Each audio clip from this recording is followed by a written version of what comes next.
అదే సమయంలో ప్రైవేట్ యూనివర్సిటీలకి విచ్చలవిడిగా అనుమతులు ఇచ్చేస్తుంది. ఇప్పుడు మన దగ్గరే మనం చూస్తున్నాం.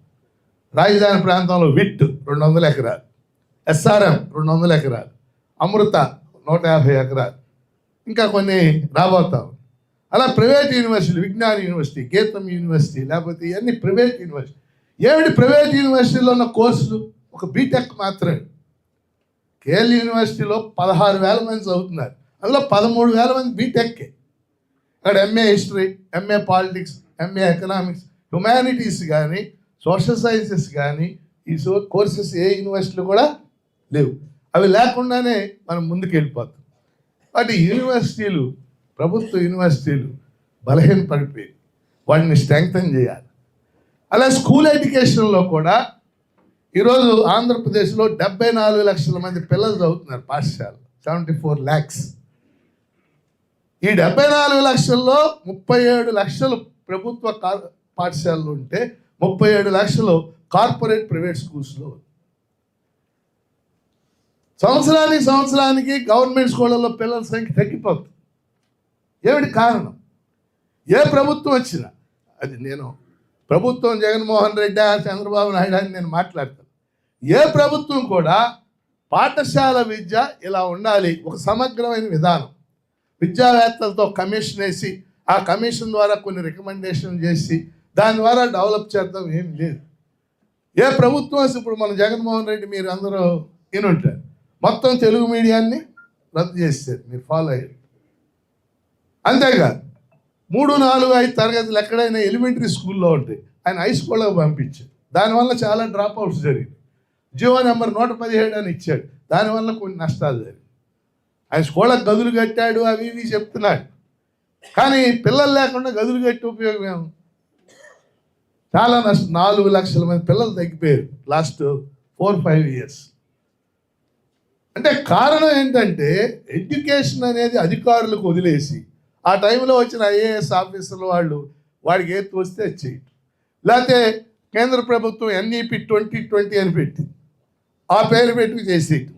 అంటే ఏం లేదు, ప్రైవేటైజేషన్. కాబట్టి ఇవాళ school education, intermediate education, higher education 3 కూడా పెద్ద ఎత్తున ప్రైవేటీకరణ జరిగినాయి. ఈ గవర్నమెంట్ ఇన్స్టిట్యూషన్స్ని పటిష్టపరచాల్సిన అవసరం ఉందనేది విద్యారంగానికి సంబంధించి చెప్పదలుచుకున్న ముఖ్యమైన అంశం. అలాగే ఆరోగ్య రంగానికి సంబంధించి కూడా మనం చూసినట్లయితే రాష్ట్రంలో 1134 ప్రాథమిక ఆరోగ్య కేంద్రాలు. అంటే మనకి ప్రైవేట్ హాస్పిటల్లే తెలుసు, మనకి ఇక్కడ కూర్చున్న వాళ్ళు అందరికి కూడా దాదాపు. కానీ పేద ప్రజలు వెళ్ళే హాస్పిటల్స్, వాడికి అందుబాటులో ఉండే, గ్రామంలో అందుబాటులో ఉండేది ప్రాథమిక ఆరోగ్య కేంద్రం. ఇదిలో రాష్ట్రంలో 1134 పిహెచ్సిలు ఉన్నాయి, ప్రాథమిక ఆరోగ్య కేంద్రాలు. వాటి పైన ఏరియా హాస్పిటల్స్ అంటారు. అంటే నియోజకవర్గ స్థాయిలో కేంద్రాలు. ఇప్పుడు చిలకలూరుపేటలో ఏరియా హాస్పిటల్ ఉంటుంది, నరసరావుపేటలో ఏరియా హాస్పిటల్ ఉంటుంది, లేదా తెనాల్లో ఏరియా హాస్పిటల్.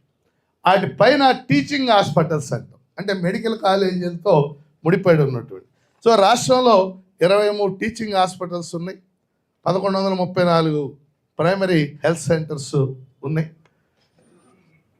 వీటిని స్ట్రెంగ్తన్ చేయటానికి 1134 ప్రైమరీ హెల్త్ సెంటర్స్ ఉంటే వాటిల్లో మీరు ఎప్పుడు చూసినా 300-400 డాక్టర్లు ఉండరు, నర్సులు ఉంటారు. డాక్టర్ లేకుండా ప్రైమరీ హెల్త్ సెంటర్ ఎలా నర్సెస్ అది దొరకట్లేదు డాక్టర్లు అని ఏదో చెప్తా ఉంటారు. కాబట్టి అల్టిమేట్గా ఏమవుతుంది, అందరూ కూడా మళ్ళీ ఈ ఏమీ స్ట్రెంగ్తన్ చేయకుండా ఆరోగ్యశ్రీని ప్రవేశపెట్టి, ఆరోగ్యశ్రీ తాత్కాలిక ఉపశమనం కావచ్చు, మరి ఆరోగ్యశ్రీ ఉన్నప్పటికీ కూడా గత 15 ఏళ్ళుగా మరి పేషెంట్స్ వీళ్ళకి సంబంధించిన సమస్యలు ఎదుర్కొంటూనే ఉన్నారు కదా. అందుకని ప్రాథమిక ఆరోగ్య కేంద్రం ఏదైతే ఉంటుందో మండల స్థాయిలో వాటిని స్ట్రెంగ్తన్ చేయాల్సినటువంటి అవసరం ఉంది. కంపల్సరీగా అక్కడ డాక్టర్స్ ఉంచాలి, వాళ్ళు అక్కడ పెట్టాలి. ప్రాథమిక ఆరోగ్య కేంద్రాలు కొన్ని రిక్వైర్మెంట్స్ ఉన్నాయి, ఇంతమంది నర్సులు ఉండాలి, వాటన్నిటిని ఏర్పాటు చేయాలి. అవి చేయకుండా మనం హాస్పిటల్స్ డెవలప్మెంట్ అనేది ఉంది. కానీ ఇప్పుడు లేటెస్ట్ మీరు చూసి ఉంటారు, ప్రతి జిల్లాకి ఒక మెడికల్ కాలేజ్ ఉండాలని కాన్సెప్ట్ కేంద్ర ప్రభుత్వం ఇచ్చి, సో మెడికల్ కాలేజీలు ఒక 15-16 స్టార్ట్ చేసి అవి కొన్ని గోడల దాకా వచ్చినాయి, కొన్ని ఇంటి దాకా వచ్చినాయి. ఇప్పుడు కొత్త ప్రభుత్వం వచ్చాక నిర్ణయం ఏంటంటే ఆ మెడికల్ కాలేజీలు పూర్తి చేయడానికి మా దగ్గర తగినన్ని నిధులు లేవు, కాబట్టి దీన్ని పీపీపీ మోడల్లోకి మార్చేస్తున్నాం. పీపీపీ అంటే మీకు తెలుసు కదా, ప్రైవేట్ అంటే చంద్రబాబు నాయుడు ఇప్పుడు P4 అని వాడుతున్నాడు, మరి అదేంటో. పీపీపీ అంటే ప్రైవేట్ పార్ట్నర్షిప్, అంటే ఎవరో ఒక ఆయనకి ఆ గవర్నమెంట్ స్థలం కట్టిన వరకు బిల్డింగ్ ఇచ్చేస్తారు, ఆ బిల్డింగ్ ఆయన పూర్తి చేస్తాడు, ఇక ఆయనే నడుపుతాడు. కానీ అది ప్రజలది ఎలా అవుద్ది? ఖచ్చితంగా మెడికల్ కాలేజీ కట్టారంటే కనీసం 300 బెడ్ల హాస్పిటల్ ఉండాలి, ఉంటేనే అది ప్రజల హాస్పిటల్ అవుతుంది. ప్రభుత్వం కడితేనే అది. నేను శాసనమండలిలో మనం ప్రశ్నేసి సత్యకుమార్ యాదవ్, ఆయన ఇప్పుడు వైద్య ఆరోగ్య శాఖ, ఆయనతో ఘర్షణ పడ్డా. మీరంతా ఇలా మాట్లాడతారులే, మా విధానం ఇదే అన్నాడు. కాబట్టి ఆ పీపీపీ మోడల్ని మనం వ్యతిరేకించాలి.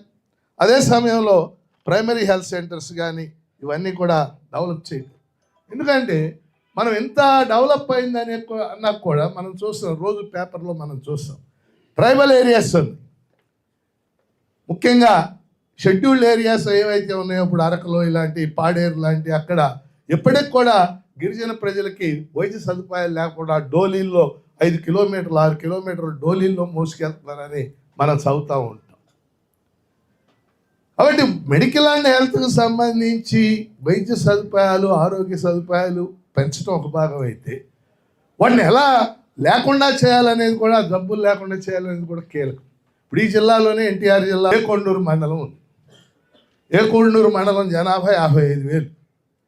55,000లో 22,000 మంది ట్రైబల్స్, వాళ్ళలో 3,000 మంది కిడ్నీ జబ్బు వచ్చింది. 3,000 మంది ఇప్పుడు కిడ్నీ జబ్బుతో బాధపడుతున్నారు. ఆల్రెడీ 300-400 మంది చచ్చిపోయారు. మనకు 40 కిలోమీటర్ల దూరంలో లేదు. ఎన్టీఆర్ జిల్లా అంటే, కృష్ణా జిల్లా అంటే డెవలప్డ్ జిల్లా అని కదా. ఏమిటి కారణం? కేవలం మంచినీళ్ళు లేకపోవడం అంతే. అక్కడ గ్రౌండ్ వాటర్లో ఆ కిడ్నీ జబ్బుకు కారణమయ్యే పదార్థాలు అక్కడ జరగాలంటే ఏం జరగాలి? కృష్ణానది నుంచి 40 కిలోమీటర్ల పైప్ లైన్ వేయాలి. ఆ పైప్ లైన్ వేస్తే మైలవరం దాకా తెచ్చాము. ఇప్పుడు అక్కడి నుంచి అక్కడికి అది సోమరాజేష్ గారు కొత్త పాయింట్ చెప్పాడు. మైలవరం దాకా మేము తెచ్చాం, అక్కడి నుంచి మైలవరం నుంచి అంతా కలిసి 20 కిలోమీటర్లు కూడా లేదు ఏకొండ. అది చేయటానికి మీరు నమ్మరు, నేను శాసనమండలిలో ప్రశ్న అడిగాను, డిఆర్సీలో 10-15 సార్లు లేవనెత్తాను. ఇప్పుడు ఏదో కొంత జలజీవన మిషన్ కింద కొంత శాంక్షన్ అయ్యి, అంటే వైద్య ఆరోగ్యానికి ఇతర కొన్ని నీళ్ళకి వీటికి కూడా సంబంధం ఇట్లా